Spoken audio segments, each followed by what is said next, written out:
सपनों की एक सीमा होती है, लेकिन जब वो हकीकत को छूने लगे तो वो सपना नहीं रहता, एक चेतावनी बन जाता है। मेरा नाम रोहन देशमुख है। मैं पुणे में एक प्राइवेट सॉफ्टवेयर कंपनी में काम करता हूं। उम्र 32 साल। जिंदगी पहले सामान्य थी, नौकरी, ऑफिस, घर और संडे की छुट्टियां। लेकिन एक ऐसा सपना आया जिसने मेरी पूरी जिंदगी बदल दी।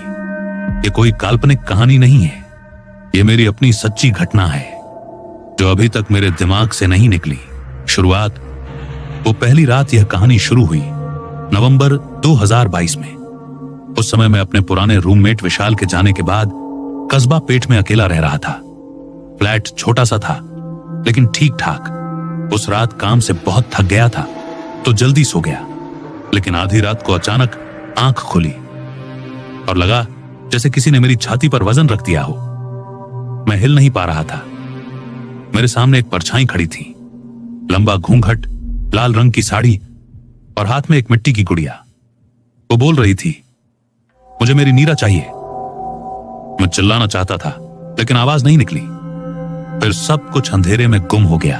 अगले दिन ऑफिस में थका हुआ बैठा था लेकिन किसी से कुछ नहीं कहा। सोचा शायद नाइट टेरर रहा होगा, पर अगली रात फिर वही सपना, इस बार और भी स्पष्ट। वो महिला किसी खंडहर जैसे स्थान में बैठी थी और उसके पास कई टूटी फूटी गुड़ियाएं थीं। वो हर एक गुड़िया से कुछ बोल रही थी, नीरा कहां है बताओ ना। फिर वो एकदम गुस्से में मेरी तरफ मुड़ी और चिल्लाई, तू क्यों आया है यहां? नीरा को वापस ला। तीसरे दिन सुबह उठा तो गर्दन पर गहरे निशान थे, जैसे किसी ने पकड़ा हो। मैं डर गया था। अब ये केवल सपना नहीं था। मैंने अपने पुराने दोस्त आदित्य से बात की। वो लोक कथाओं और पैरानॉर्मल चीजों में काफी दिलचस्पी रखता है। उसने पूछा, क्या तुमने हाल में कोई पुरानी चीज खरीदी है? तभी याद आया, मैंने पिछले हफ्ते रविपेठ की पुरानी किताबों की दुकान से एक पेंटिंग ली थी। वो पेंटिंग बहुत रहस्यमयी थी। एक महिला जिसकी आंखें खाली थीं और हाथ में मिट्टी की गुड़िया। मैंने पेंटिंग उलट कर देखी। पीछे लिखा था, सावित्री राजवाड़े, राजवाड़ी हवेली न रहे।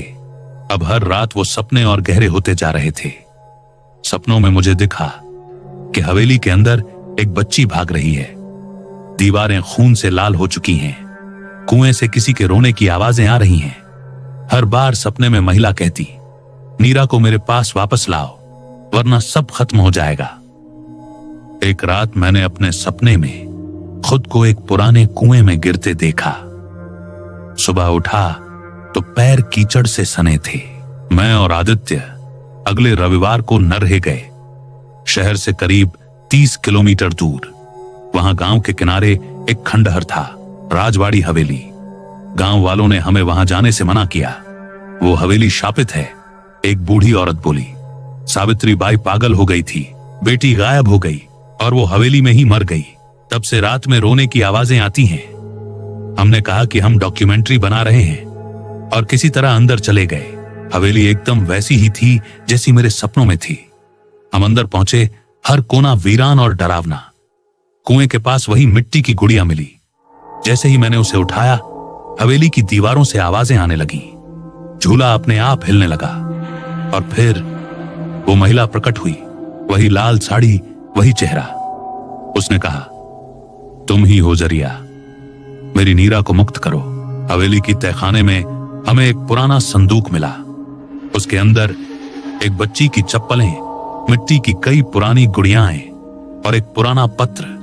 पत्र में लिखा था, नीरा कुएं में नहीं गिरी, उसे एक नौकर ने अगवा कर लिया था और सावित्री बाई को पागल घोषित कर दिया गया। वो चुप रही क्योंकि किसी ने उस पर विश्वास नहीं किया। हमने गांव वालों को बुलाया, पुलिस आई और तहखाने की खुदाई हुई। एक बच्चे का कंकाल मिला। डीएनए टेस्ट ने पुष्टि की कि वो नीरा राजवाड़े थी। हमने विधि पूर्वक उसका अंतिम संस्कार करवाया, पंडित बुलाए और हवेली में मुक्ति पूजा करवाई।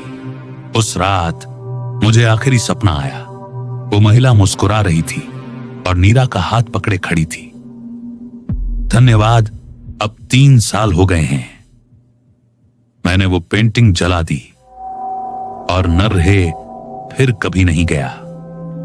कभी कभी रात को हवा चलती है तो ऐसा लगता है जैसे कोई धीरे से कहता है, कुछ सपने सिर्फ देखने के लिए नहीं होते, कुछ अधूरी कहानियां पूरी होने के लिए आती हैं।